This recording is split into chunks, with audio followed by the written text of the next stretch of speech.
Oke, kita mulai aja ya. Langsung ya.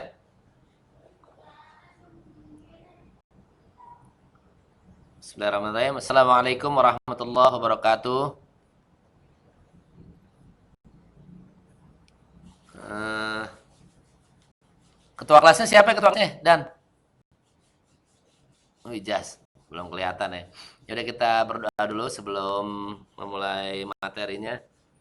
Eh, Berdoa mulai.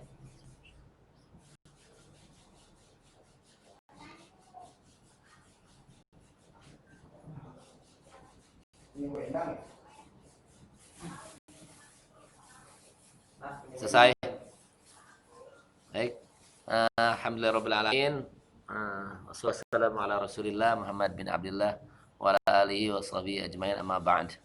Pertama-tama marilah kita panjatkan puja dan puji syukur kehadirat Allah Subhanahu wa taala, yang mana dengan keterbatasan ini kita masih dapat diberi kemudahan oleh Allah untuk menuntut ilmu.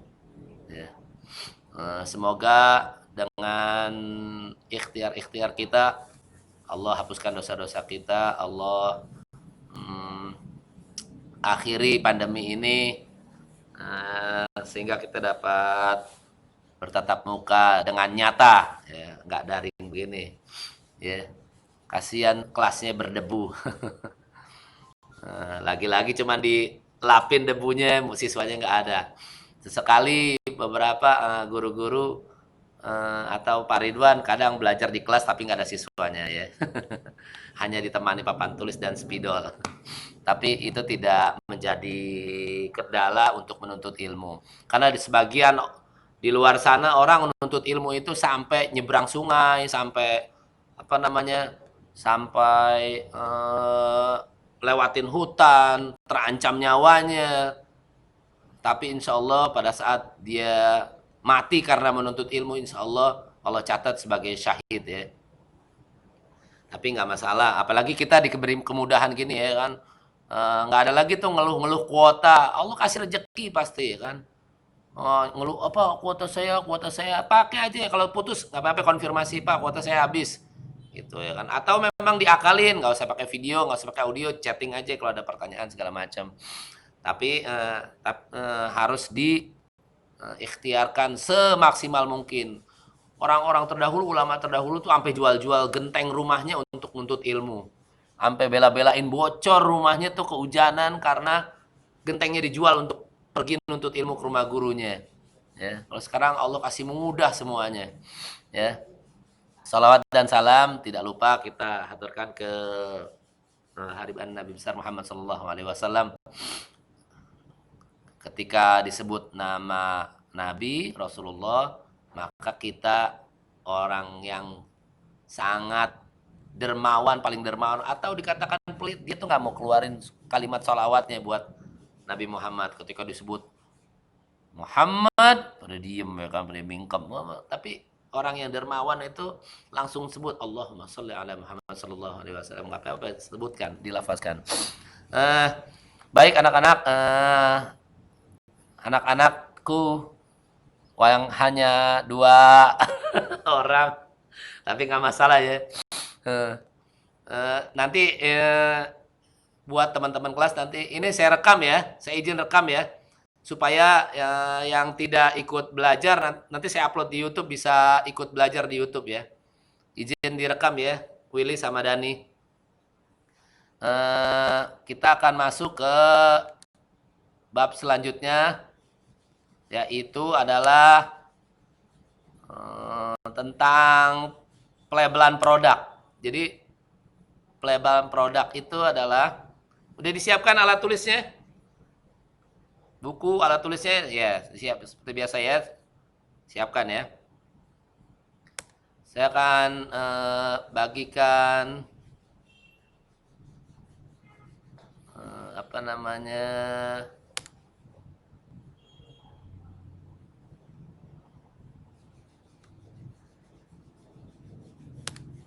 bukan bagikan, apa namanya, berbagi. Saya akan sebentar.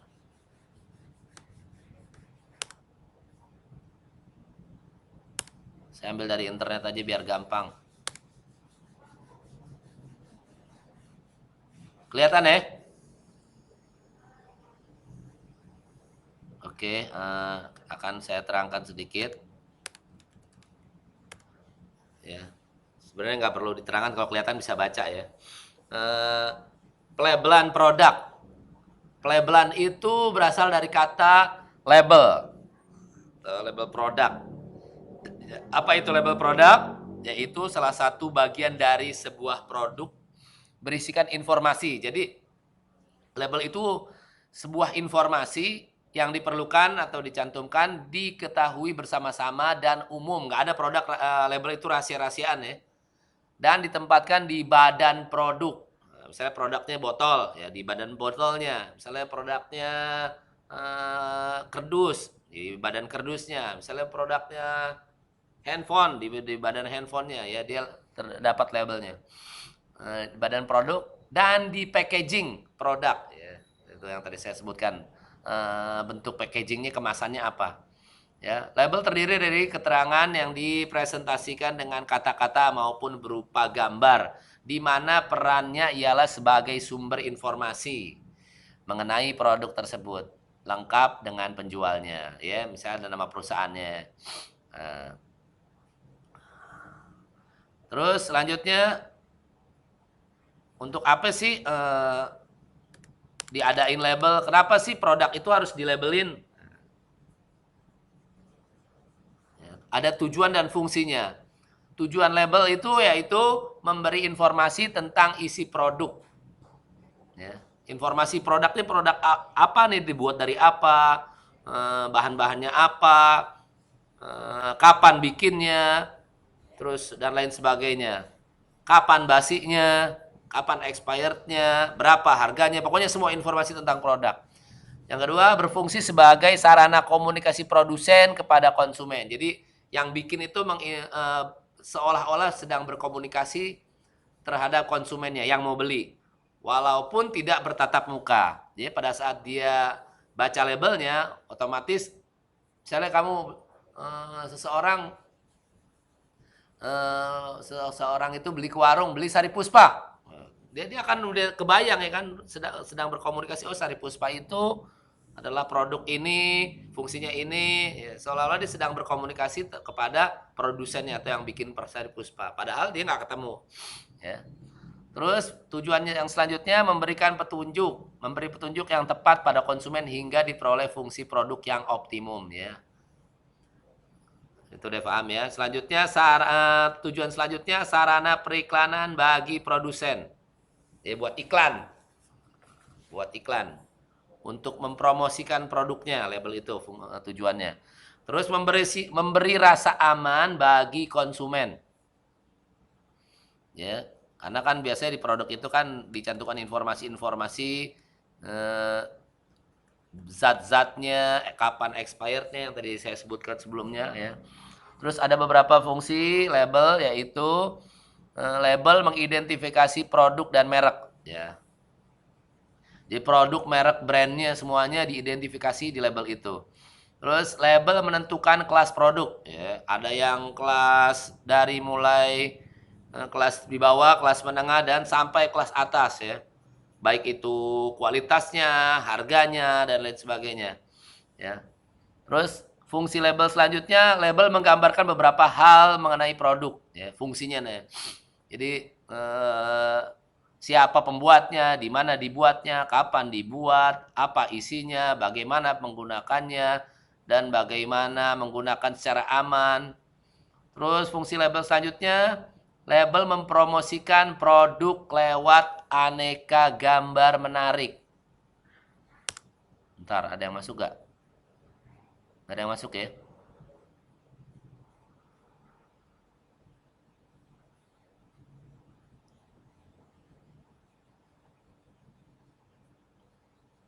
Nah, Fitria masuk. Takutnya ada yang masuk nih.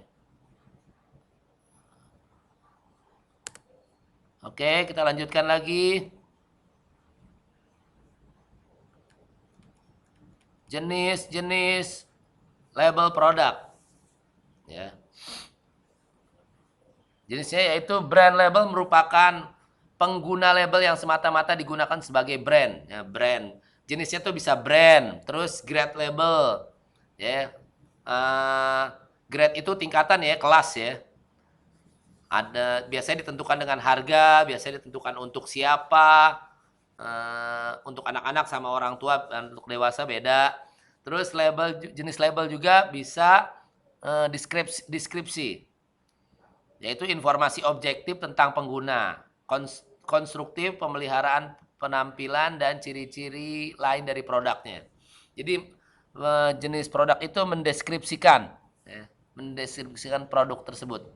Terus jenis label selanjutnya yaitu label produk, yaitu bagian dari pengemasan sebuah produk yang mengandung informasi.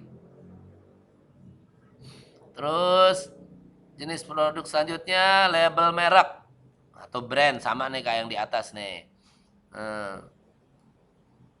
Ya, cuman kalau di atas hanya menggunakan semata-mata untuk brandnya. Kalau yang di bawah pada kemasan produknya.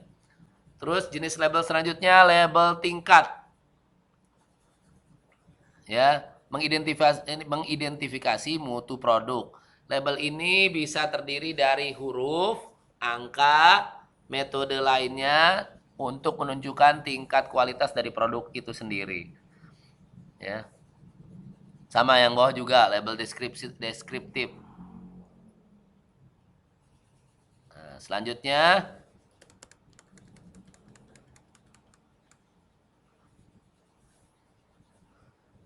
ketentuan dan peraturan label. Nah, ini yang harus dicatat nih. Ada yang masuk lagi gak? Kalau ada yang masuk lagi kasih tahu ya.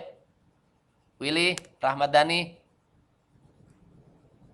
Kalau ada yang masuk teman kamu informasikan, Pak, isi ini mau masuk Pak. Soalnya saya kan lagi presentasi, takutnya nggak ngelihat. Oke, kita lanjutkan.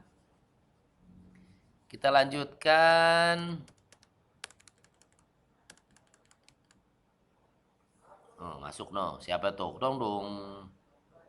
Tunggu sebentar. Siapa itu? Dinda.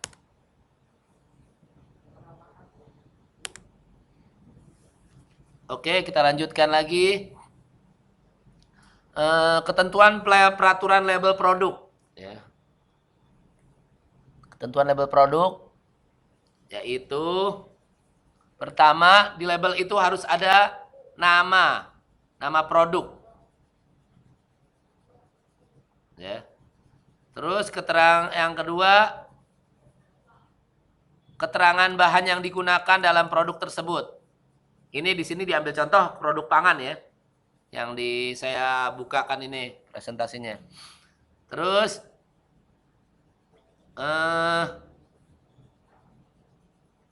yang ketiga, berat bersih, isi bersih produk, berapa mili, berapa gram, ya, dicantumkan. Misalnya mau bikin apa, atau bikin mainan beratnya berapa gram. Ya, ini nanti berhubungan dengan ongkos kirim ya. Pada saat produk itu berpindah tangan dari produsen ke konsumen, kan itu kan harus moving ya kan, bergerak produk itu. Harus diukur. Terus produk itu di label itu ada nama dan alamatnya. Ya. Alamat pembuatan atau pabriknya. Dibikin di mana? Ya. Nama pabriknya apa atau nama labelnya apa? Misalkan Willy bikin bakwan. Nah, bakwan Willy. Sumur Batu. Oh, misalkan. Terus tanggal kadaluarsa 6 jam, 12 jam. Sehari, 2 hari, seminggu, sebulan, setahun, 2 tahun, dan seterusnya. Terus di label itu ada nomor pendaftaran pangan. Oh, kalau ini udah berhubungan sama perusahaan ya, ada misalkan kode produksi pangan juga deh. BP POM gitu, udah terdaftar. Kenapa ada kode produksi? Supaya produk satu dengan produk yang lainnya pada saat diretur dibalikin itu dia ada jumlahnya. Maksudnya eh, ter apa namanya ter apa sih kalau misalkan kalian satu ditukar sama dua, tuh kayak gitu. Fungsinya kode ya, misalnya produk nomor satu, walaupun sama-sama produknya bakwan, tapi pada saat kemasannya ada kode produknya. Oh, dia diproduksi tanggal sekian. Dia ini yang produk yang kedua diproduksi tanggal sekian. Ya, nanti dia dikodekan. Ya. Terus selanjutnya pengguna dan penyaji dan penyimpanan, penggunaan, penyajian dan penyimpanan. Bunyi tuh. Ya. Nah. Selanjutnya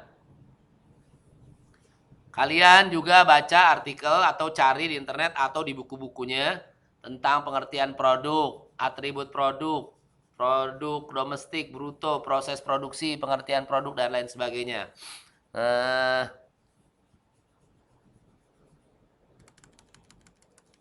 Sudah sampai sini, bila ada pertanyaan silakan diajukan.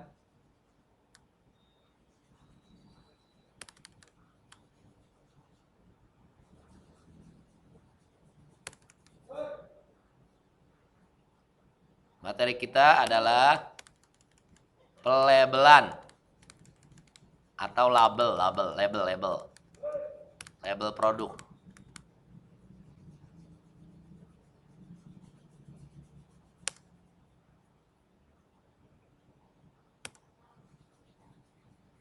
Ada pertanyaan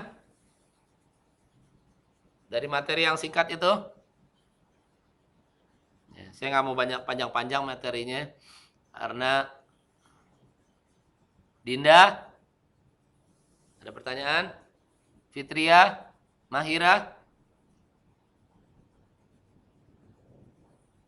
ya. Tugasnya sudah ada di e-learning ya. Udah ada belum tugasnya? Belum aneh.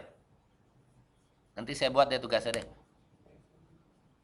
Tugasnya nanti saya kasih di e-learning yaitu kalian mencatat informasi-informasi tentang pelabelan produk.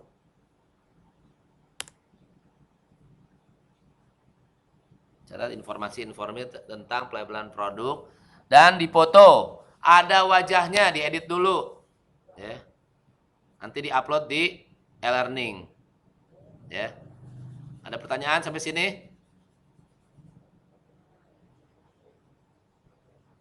Cukup ya? Baik, kalau tidak ada pertanyaan saya kira cukup. Kurang lebihnya mohon maaf. Billahi taufik wal hidayah. Hadanallahu wa iyyakum ajmain. Assalamualaikum warahmatullahi wabarakatuh.